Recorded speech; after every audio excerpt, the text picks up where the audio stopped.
নতুন ব্লগে সবাইকে ওয়েলকাম। সকাল থেকে আজকে ঝিরঝিরে বৃষ্টি, ওয়েদারটাও অসাধারণ।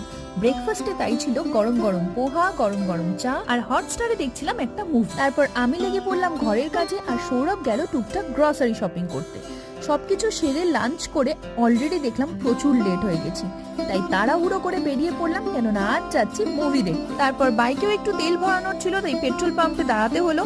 আর ওয়েদারটা দেখছো কি অসাধারণ না? এরকম চুল খুলে বাইকে যাওয়ার শখ আমার নেই, কিন্তু গাধারটা খুলে পড়ে গেছে হাওয়াতে। ক্যামেরাতে যদিও বেশ দেখতে ভালোই লাগছিল। আর মুভি হলে ঢোকার আগের সিগন্যালটাতেও আমাদের দাঁড়াতে হলো, কিন্তু ঢুকে দেখলাম সবে ট্রেলার শুরু হয়েছে, মুভি কিন্তু তখনও শুরু হয়নি।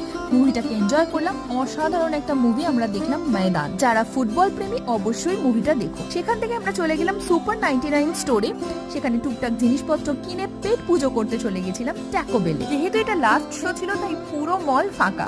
আজকের ব্লগটা এই অবধি রাখলাম, ভালো লাগলে সাবস্ক্রাইব।